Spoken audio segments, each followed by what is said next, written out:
These men are members of one of the most unique military organizations in history. Behind these green faces are men who have accepted the challenge of some of the most daring assignments given to American fighting men. These are the Navy's SEALs.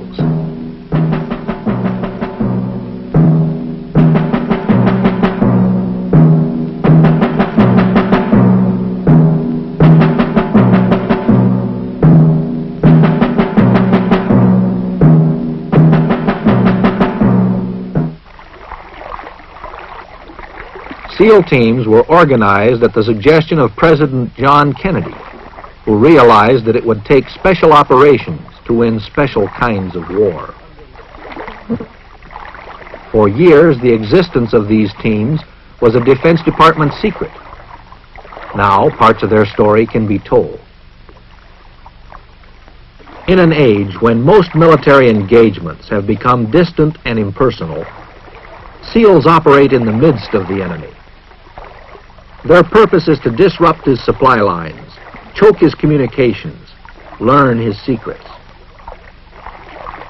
If you really want some exciting work, come to SEAL team, and you'll be involved in it. We're more or less of an unsung soldier in a lot of respects because they can't write up a lot of the things we do, but I say that within yourself you'll have this personal pride that you was there and you did the job. After the war, they'll probably write about it. But if you're in here for just getting the Bronze Star and your name on the front page, no, you won't, because they don't put our name on the front page. Well, you'll know within yourself, you'll know what your buddies have done, you'll know our record, and you'll know what a great unit we are. You'll be there. All are volunteers from the famed frogmen of the Navy's underwater demolition team. But once out of water, most similarity with frogmen ends. We are basically an intelligence gathering unit. We gather every bit of information that's possible, whether it be a small piece of paper with some Vietnamese writing on it, or trails, boat traffic, anything that might be of real significant value to your intelligence officer when you get back.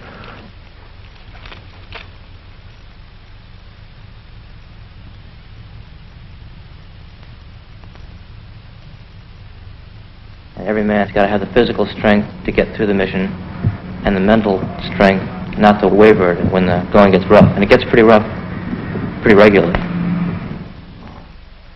You've got to want it inside of here, gentlemen. I told you that. We throw things at you rather fast. You've got to react immediately. Because later on, if you don't react immediately, you will be a casualty. And you're doing us no good. We have to put you in an old pine box because you didn't use your noodle. You'll be exposed to pain and punishment and other little devices that we'll think of for one reason and one reason only. To make you the type of person we need to get the job done, no matter what the job is.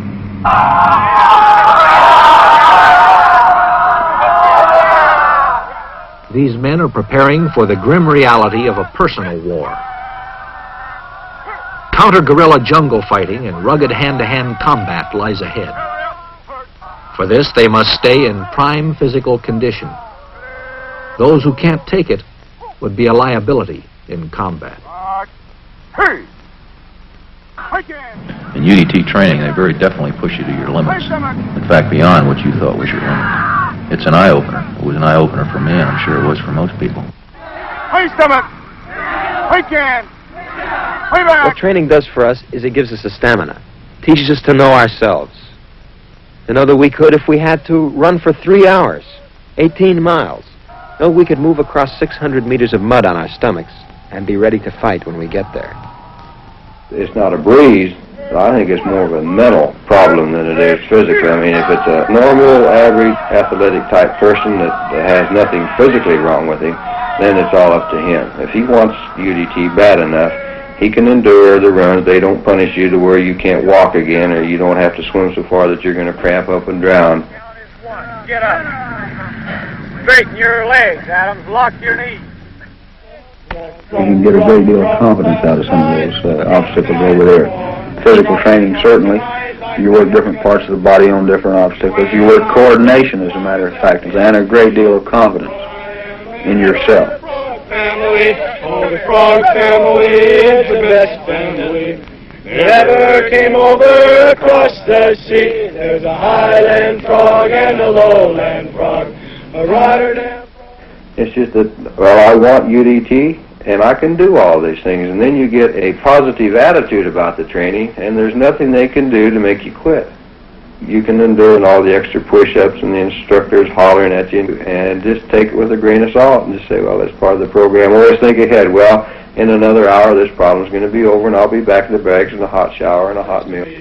The temperature in the shade is 193. There isn't any water and there isn't any grass. All there is cactus and it sticks you in the glorious, glorious. 1 keg of beer for the 4 of us, singing glory be to God that there are no more of us, for one of us could drink it all alone and near. Hoo-yah! Hoo-yah! Hoo-yah! Hoo-yah! Hoo-yah! Hoo-yah! Hoo-yah! Hoo-yah! Hoo-yah! Kama! Hoo-yah! Kama! Hoo-yah! Kama! Hoo-yah!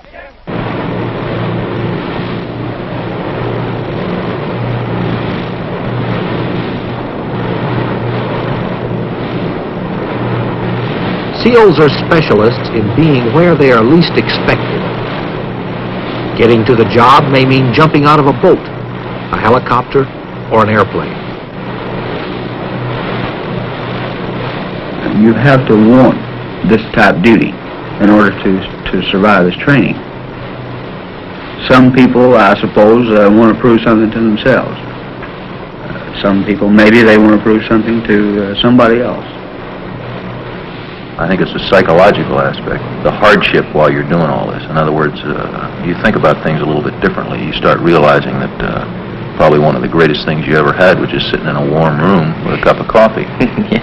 You just don't know how much you can appreciate something like that. It prepares you well for when you go in combat. You learn that a little rain's not going to hurt you, a little mud's not going to hurt you. You don't like it, but you learn that you can live with it.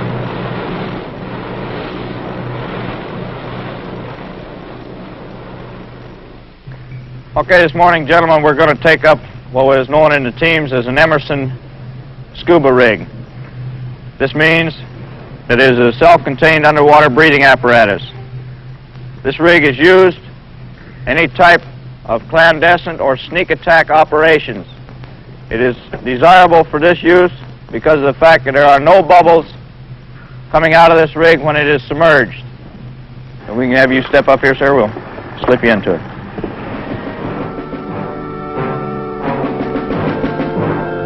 SEALs must be able to turn off physical discomfort, but their minds must be in top working order. Few jobs in the Navy require more mature judgments to be made almost instantaneously. In a combat zone, these decisions can mean the difference between the success and failure of a mission, between life and death.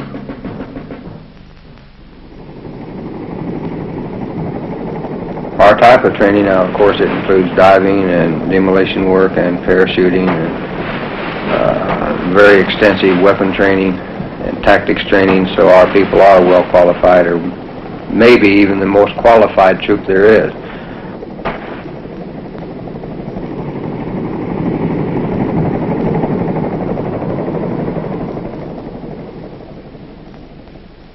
Hand in the door. What are you? Close it up tight. Close it up tight. Go. Get up and out. Get up and out. Get up and out. Get up and out.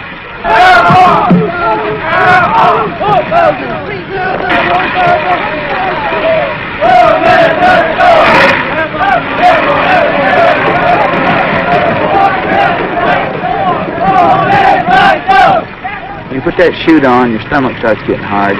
Your first jump especially. And they say hook up. Check static line, check your equipment. The word comes to stand on the door, and I was scared. It was a thrill, it was challenging. It's not everybody that'll get up and jump out of a perfectly good plane. Why, I don't know. Every SEAL is trained in parachuting. Floating down from the sky is a good way of getting to a patrol area unannounced. SEALs learn jump techniques with Army paratroops at Fort Benning, Georgia. Bullet deep one. He's coming down like a feather. What is he?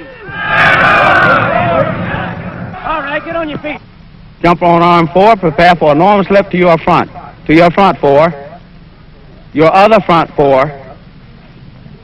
Drop 4. Jumper on arm 3, prepare for enormous lift to your front. You get to the door and you leave. It's one motion as opposed to being there for a couple of minutes. You exit. You can feel the chute coming out of the bag off my back, the pack. Then as the prop blast hits the chute, you can really feel the tug. You look up if your risers aren't crossed. If they're crossed, you've got to uncross them by pulling them apart. The harness, which is uncomfortable, as anything can be when you're wearing it on the ground, is like a chair in the sky, and you just float down. Canopy! Check! Canopy! Check! Canopy! Check! Canopy! Check! But once you leave the door and you're out in the air, then it's the greatest thing in the world, because you know you've done it, you know that you didn't have to be pushed out the door, you did this thing on your own. You're still apprehensive every jump, because those thoughts always run through my mind. What am I doing up in this airplane? Why do I want to jump out of this airplane when I know it's going to land? But then once it's time to hook up and go, then it's just, well, I love it. As you approach the ground, there's a man in a bullhorn saying, take a prepare-to-land attitude. Grab your risers, take a slip into the wind so you're trying to stand still. He says, now bend your knees, point your toes, chin up, eyes on the horizon. After your first one, you're ready to jump the next 4.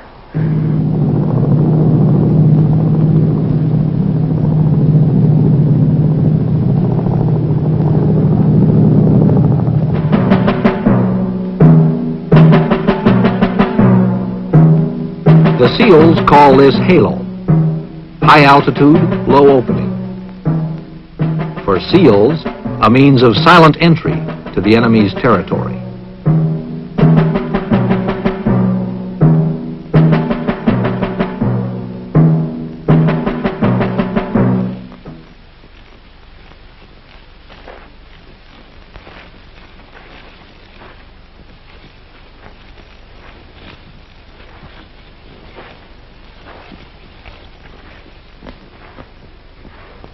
Before deployment to a combat zone, SEAL squads practice together the way it will be over there.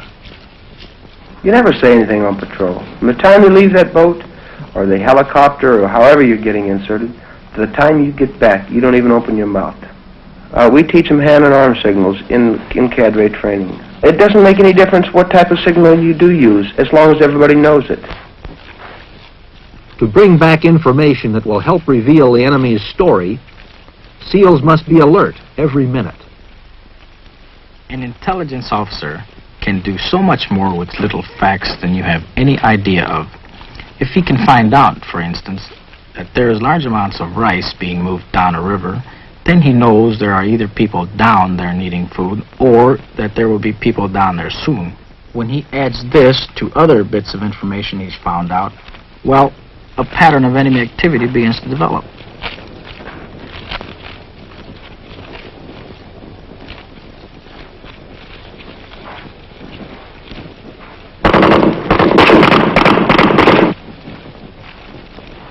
All the techniques they have learned are brought to bear in this realistic training.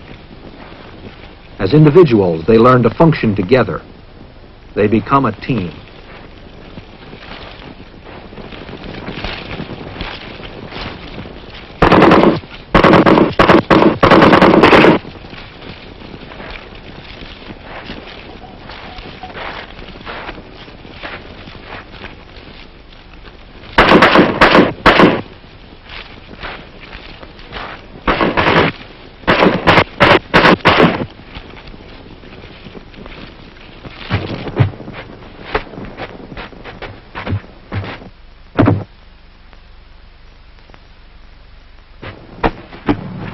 Well, there's a certain amount of romance to it, a certain amount of glamour to being a member of what we consider, without question, the best troops that the country has.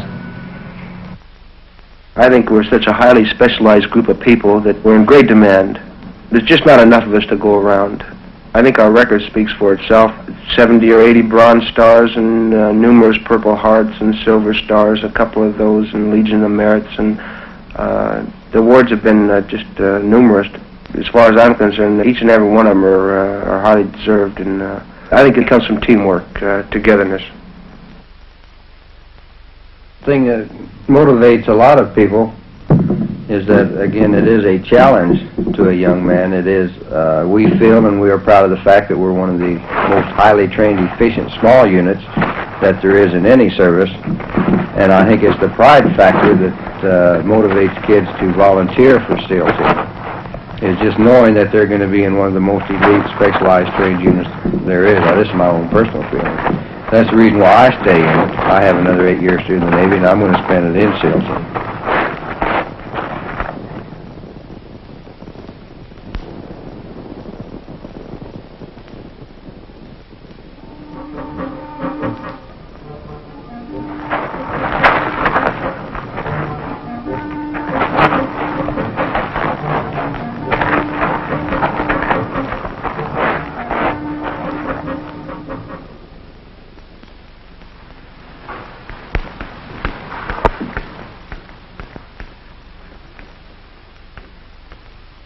Working on the land, in other lands, means using another language. For men who go to Southeast Asia, the Vietnamese language is a necessity. Nay chúng ta sắp học xong tiếng Việt. Xin mời cô. Dạ. Hôm nay trời đẹp. Dạ, hôm nay trời đẹp lắm. Hôm nào cô ấy? Dạ, hướng đông có nhiều mây đen. Hôm nay trời sẽ. Well, our primary job is to gather intelligence. We don't go in to kill Charlie, we go in to capture him. And, well, we always tell him in his own language, with a few words that we know in Vietnamese, things like stop, surrender, come here, get your hands up, you're surrounded, this type of thing. See, the three short phrases that we use are Dong Lai, which means stop, Lai Day, which means come here, and Didi, which is sort of a slang Vietnamese phrase that means, you know, get the hell out of here, move out. Đi Việt Nam tháng 11, phải không? As often as possible, forays on the ground are planned with a look from above. The war in Southeast Asia is an unusual kind of war. There are no front lines here. The elusive enemy can appear as villagers or farmers. To find out what is going on in unfriendly territory, it takes men on the ground. Okay, men, this is a warning order for tonight's mission. The mission tonight is going to be an ambush. Careful consideration of every eventuality has led to a specific plan for this patrol. Every phase of the mission has been thought through. That platoon leader has a tremendous amount of load on his back. A lot of people think, well, the squad leader, he's just a man that gives the orders. But while everybody else is sitting around shooting a bull, and that man's getting the mission order, he's got 4 or 5 hours of work to do. He's got to coordinate everything, his artillery, his airstrikes, what kind of support is he going to have available. He gets it all set up.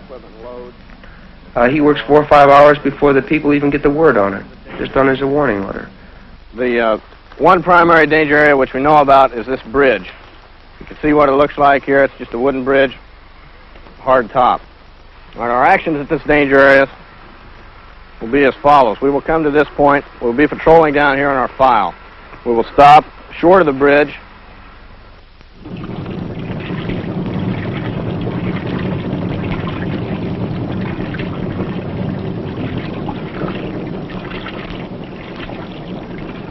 We have the capabilities of being inserted from everything from submarines to fixed-wing aircraft, but essentially the terrain is going to tell you whether or not you're going to use a helicopter or a PBR. Most of the men feel that the name SEAL Team is what carries your real reward. You could give a medal out for 50-60% of the missions we go on.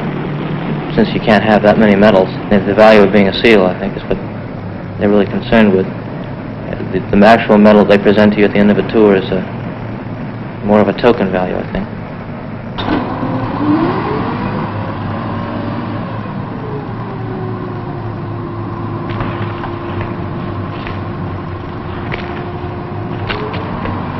don't have the element of surprise, you're lost. You won't come out of the mission. You have to have the element of surprise all the time. As soon as you're compromised, as soon as they know you're there, you're in trouble, and you have to be on the way out. If you've got a long way to go in a particularly hostile area, you won't make it out.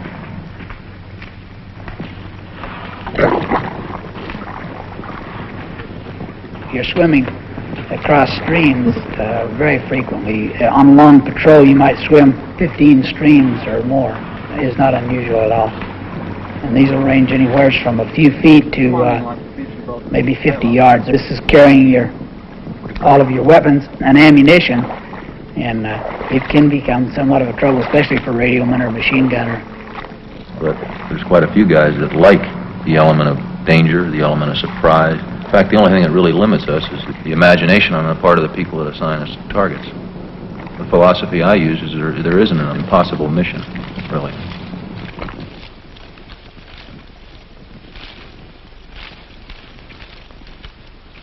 I think people just want to be with the best group. They've already made it to UDT, and they know that if they have the mental attitude, they can be SEALs and be right with the top, doing the most exciting things, and be treated as the elite. I think a lot of people join the SEAL team to be with a group that can fight well and still be part of the Navy. What it is I guess, is a prestige of being the top man. You know all the time you're going to be called to do the hardest job, the job that nobody else will take. We insist on very physically fit people, also a person that is mentally stable to be able to do the things we do, because everything we do has a certain amount of risk involved in it, and it has to be a person that accepts this, not a thrill seeker, not just a young kid that wants a bunch of thrills of jumping out of an airplane or this type of thing, but one that expects danger and knows how to handle it and how to live with it, because in SEAL team you do live with danger, and it's part of your life.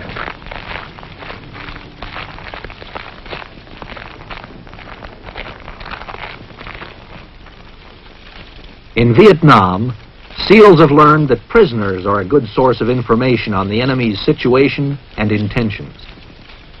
One prisoner can provide information that may lead to the capture of many more.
After many hours ashore, mud-soaked SEALs relax.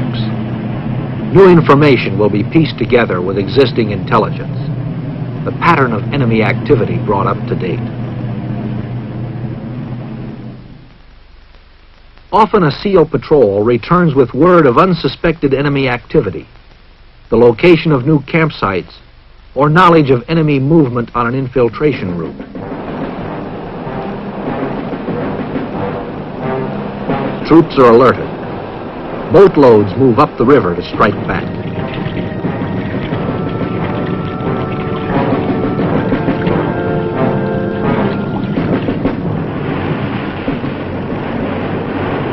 Armed Navy patrol boats and gunship helicopters answer the challenge.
Many military engagements are based on information the SEALs have brought back. Continuing the tradition of bold men who go behind the enemy's lines, SEALs work, as they say, in Charlie's backyard. Their success depends on their being where they are not expected.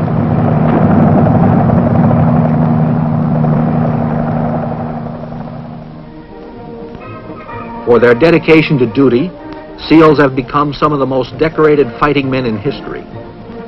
The award citations retell some of their exploits.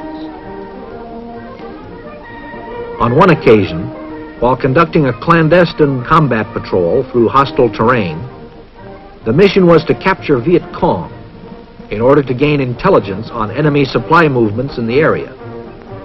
The patrol stopped while the forward security element was sent out to reconnoiter a bridge the patrol would cross. A Viet Cong ambush team had moved in to set an ambush at the crossing point. The point man sensed it and charged their position, repeatedly moving without cover, leaving himself vulnerable to enemy fire. His aggressiveness and quick thinking saved his patrol from suffering heavy casualties.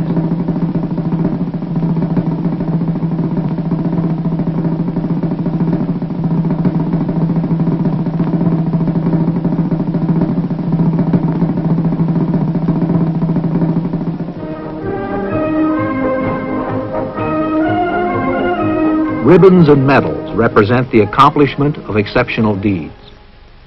But awards are not the reason for performance in combat. What these men are and what they represent has sustained them and given them their purpose.